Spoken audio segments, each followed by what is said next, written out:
നമസ്കാരം. എൻ്റെ പേര് ശിവാംബിക. ഞാൻ പഠിക്കുന്നത് Ursuline senior secondary school Payyambalam കണ്ണൂരിലാണ്. ഞാൻ ഇന്നിവിടെ വായിക്കാൻ പോകുന്നത് കൊച്ചേട്ടൻ്റെ കത്ത്. അമ്മ മിണ്ടാതിരി, ഡോക്ടർ പറഞ്ഞാ മതി. സ്നേഹമുള്ള DCL കൂട്ടുകാരെ, എല്ലാവരും ഉണ്ണാനിരുന്നില്ലേ? എത്ര നേരമായി നിന്നെ ഒരുമിച്ച് ഉണ്ണാൻ വിളിക്കുന്നു. ഒന്ന് വന്നിരിക്കുമോനെ. എനിക്ക് വേണ്ടെന്ന് ഞാൻ എത്ര തവണ പറയുന്നു. എനിക്ക് വണ്ണം കൂടാതിരിക്കാൻ ഞാൻ ഡയറ്റാ. എൻ്റെ ക്ലാസ്സിലെ പലരും ഡയറ്റ് നോക്കുന്നുണ്ട്. മുറിക്കുള്ളിൽ നിന്ന് അരുൺ ഉറക്കെ പറഞ്ഞു. ഓ പിന്നെ, 8ാം ക്ലാസ്സിൽ പഠിക്കുന്നവനാണ് ഡയറ്റ് നോക്കുന്നത്. ശരീരം വളരുന്ന പ്രായത്തിൽ നല്ല ഭക്ഷണം കഴിക്കണം, അതും സമയത്തു കഴിക്കണം. വീട്ടിൽ എല്ലാവരും സാധിക്കുന്നിടത്തോളം ഒന്നിച്ചു കഴിക്കുകയും വേണം. ഉറച്ച ശബ്ദത്തിൽ അച്ഛൻ നയം വ്യക്തമാക്കി. ഉച്ച കഴിഞ്ഞ് കളിക്കാനായി പുറത്തുപോയ അരുൺ നേരം നന്നായി ഇരുട്ടിയതിനു ശേഷമാണ് വീട്ടിൽ കയറി വന്നത്. മൊബൈൽ ഫോണുമായി മുറിയിലേക്ക് കയറിയ അരുൺ അത്താഴം കഴിക്കാനും ഇറങ്ങി വന്നില്ല. അമ്മ വീണ്ടും വീണ്ടും വിളിച്ചുകൊണ്ടേയിരുന്നു. അവൻ ദേഷ്യത്തോടെ നോ പറഞ്ഞുകൊണ്ടുമിരുന്നു. ഒരു ദിവസം രാവിലെ അരുൺ എഴുന്നേറ്റ് വലിയ വായിൽ നിലവിളിച്ചുകൊണ്ടാണ്. വയർ പൊത്തിക്കരയുന്ന അവന് വലിയ വയറുവേദനയായിരുന്നു. അച്ഛൻ്റെ കൂടെ ആശുപത്രിയിലെത്തി. പരിശോധന കഴിഞ്ഞ് ഡോക്ടർ പറഞ്ഞതു കേട്ട് അച്ഛൻ ഞെട്ടി. അരുണിന്റെ പാൻക്രിയാസിനു നീരുണ്ട്, ബയോപ്സിക്കു വിടണം. അരുണിന്റെ ആമാശയവും ഉദരത്തിലെ മറ്റ് അവയവങ്ങളും മലിനമാണത്രേ. പുറത്തുനിന്ന് ഭക്ഷണം കഴിക്കുന്നുണ്ടല്ലേ എന്ന ചോദ്യത്തിന് ഇല്ല എന്ന് അച്ഛനും യെസ് സാർ എന്ന് അരുണും പറഞ്ഞു. കളിക്കാനാണെന്നും പറഞ്ഞ് വീട്ടിൽ നിന്നും ഇറങ്ങുന്നവൻ പണക്കാരുടെ മക്കളോടൊപ്പം ഹോട്ടലുകളിലും ബേക്കറികളിലും കോഫി ഹൗസുകളിലും സ്ഥിരമായി കയറി ജങ്ക് ഫുഡിന്റെ അടിമയായി മാറിയിരുന്നു. വീട്ടിലെ ഭക്ഷണത്തിന് രുചിയില്ല എന്ന് എന്നും പരാതിയാണ്. കാരണം ഹോട്ടൽ ബേക്കറി ഭക്ഷണത്തിന്റെ ഉമാമിയാണ് എന്ന് ഡോക്ടർ പറഞ്ഞു.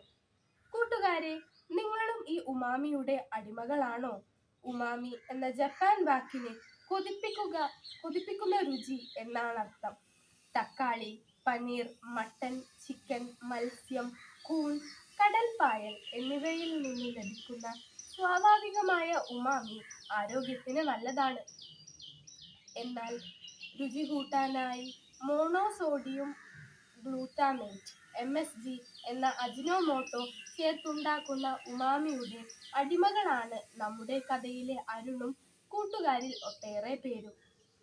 ഇന്ന് കുട്ടികളും യുവജനങ്ങളും മാത്രമല്ല, മുതിർന്നവരും MSGയിലൂടെ നിർമ്മിക്കുന്ന ഉമാമിക്ക് അടിമകളാണ്. നമ്മുടെ വീട്ടിലുണ്ടാക്കുന്ന നാടൻ ഭക്ഷണം ഇന്ന് ആർക്കും വേണ്ട. ഭക്ഷണം ഇന്ന് ഹോട്ടലിലാണ് എന്ന് പറയുമ്പോഴേ നാവിൽ വെള്ളം ഉണർത്താൻ അജിനോമോട്ടോയുടെ ഉമാമിക്ക് കഴിവുണ്ട്. Noodles, fried chicken, burger patties, frozen momos, ഷവർമ തുടങ്ങിയ എല്ലാ ഇറക്കുമതി ഭക്ഷണത്തിലും MSGയും കൃത്രിമ രുചിയും വിഷമയമായ നിറങ്ങളുടെ പൊടികളും ആസിഡും എല്ലാം അമിതമായ അളവിൽ ചേർക്കുന്നുണ്ട്. Chips, Lay's, Kurkure, nachos, cheese balls, puffs, panipuri മസാലകൾ, പോപ്കോൺ തുടങ്ങിയ കുട്ടികൾ ആർത്തിയോടെ ഭക്ഷിക്കുന്ന സാധനങ്ങളിലെല്ലാം അത്യന്തം അപകടകരമായ കൃത്രിമ ഫ്ലേവറുകളും ആസിഡുകളും MSGയും ചേർക്കുന്നുണ്ട്. നമ്മുടെ നാടൻ ചോറും കറികളും, നാടൻ കോഴിയും കപ്പയും ബീഫും, അപ്പവും മുട്ടയും പുട്ടും കടലയും ചെണ്ടക്കപ്പയും കാന്താരിമുളകും ഉള്ളിച്ചമ്മന്തിയുമൊക്കെ കഴിച്ച് നല്ല കല്ലുമസിലുമായി കല്ലിനോടും മണ്ണിനോടും പടവെട്ടി വളർന്ന കേരം തിങ്ങുന്ന ഈ കേരള നാടിന്റെ തനതു ഭക്ഷണ ശൈലികളും രുചിക്കൂട്ടുകളുമൊക്കെ കുഴിമന്തിയിലൂടെ കുഴിയിലിട്ട് മൂടുന്നതാരാണ്? കൂട്ടുകാരെ, ഭക്ഷണം ഒരു സംസ്കാരമാണ്. ഓരോ നാടിനുമുണ്ട് സ്വന്തമായ ഒരു ഭക്ഷണ സംസ്കാര ചരിത്രം. അതിനാൽ നമുക്ക് വീട്ടിലെ ഭക്ഷണം കഴിച്ചു വളരാം. അരുണിനെ പോലെ പല കൂട്ടുകാർക്കും വീട്ടിലിരുന്ന് അച്ഛനമ്മയും പറയുന്നതിന് ഒരു വിലയുമില്ല. വയറും തിരുമി ആശുപത്രിയിൽ ചെല്ലുമ്പോൾ ഡോക്ടർ പറഞ്ഞാലേ സത്യം മനസ്സിലാകൂ. നമുക്ക് വീട്ടിൽ ഭക്ഷണവും ഭാഷണവും മതി എന്നു പറയാം.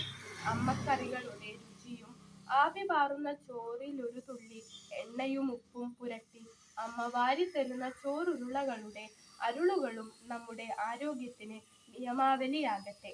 ആശംസകളോടെ സ്വന്തം കൊച്ചേട്ടൻ.